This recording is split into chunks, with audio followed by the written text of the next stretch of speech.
د چین صدر ولګېد او ټرمپ ته چې دنو دمکي ورکړله وایي د ایران او د اسرائیلو چې کومه جنگ دی د دې ذمہ دار ته بل طرف ته که تاسو سوچ وکړئ که نه د ایران او د اسرائیلو چې کومه جنگ دی د دوی څومره نقصانات وشول که نه نو تاسو به مکمل حیران شئ ویډیو راسره لږه مکمل وګورئ که څوک هم زما په دې پیج باندې نه وي زما د پیج سره فالو کړئ او زما یوټیوب چینل وسیم الله خان 424 دا ورسره هم سبسکرایب کړئ ملګرو څنګه چې تاسو ته پته ده که نه د ایران او د اسرائیلو چې کومه جنگ دی نو چین صدر مخې ته راغلی دی هغه چې دنو ټرمپ ته د دمکي ورکړې ده وایي د دې هر څه چې دنو ذمہ دار ته وایي ته په هر ملک کې ګوتې وایي د ایران او د اسرائیلو چې کومه جنگ دی نو دا هم تا شروع کړی دی وایي د دې نه به په قلاره کښېنې که نه وایي بیا به ډېر زیات خفه یې ملګرو په دې جنګ کې چې د ایران څومره نقصان شوی دی دا سره هم شریک کوم په دې تقریبا په دې شپږ ورځو کې چې دی نو 600 کسان چې دی نو د ایران شهیدان شول او په دې کې 1000 کسان چې دی نو زخمیان دي او د اسرائیل تقریبا چې دی نو 24 کسان چې دی نو دا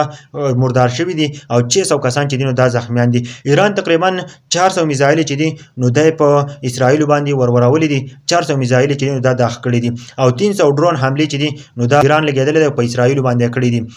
او 12 مقامات چې دنو د ول نشانه جوړ کړی و 12 مقامات ول اشتلی دي او تقریبا اسرائیل لګیدل دي 500 میزایل چې دنو د ایران باندې ورورولې دي 500 میزایل چې دنو د داخ کړی دي او 200 جنگي تیاری چې دنو د دې جنگ کې استعمال کړی دي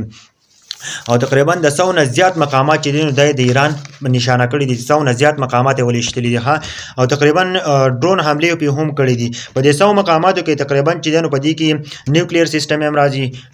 ډیفنس سیستم هم راځي په دې کې چې دنو سرکاري چې کومه چینل دي داغه چې کومه افیس دي هغه هم پکې راځي یونیورسيټي ولا چې دنو هغه ولا ټارګټ کړي دي او نور کورونه ولا هم ټارګټ کړي دي الله پاک دې خیر کړي ایران د لپاره ضرور دعا کوي ایران چې دنو اوس ډېر په سخت کې دي ځکه چې د ایران ډېر غټ نقصانات شوي ځکه چې اسرائیل چې دنو 100 مقامات ولا نشانه کړی دي او 100 مقامات چې دین هغه ولې اشتلې دي ځکه چې د ایران ډېر غټ نقصان شوی دی 1000 کسان چې دین د زخمیان دي او 600 کسان پکې شهیدان شول د اسرائیل دومره نقصان نه دی شوی لیکن د ایران ډېر زیات غټ نقصان شوی دی ځکه چې هغه کسانو چې دینو د دې خپل غدارانو په خپل ملک نو هغه غدارانو د وجه نه چې دینو ایران ته ډېر غټ نقصان ورسېدل دی ملګرو نو الله پاک دې خیر کې ټولو تم خواسته چې تاسو د ایران لپاره دعا وکړئ چې الله پاک ولا بری ورکړي او د اسرائیل ختم کړي دا څومره جنگونه چې لګېدلې دي دا د ټرمپ د وجه نه لګېدلې دي اصل ذمہ دار ټرمپ دی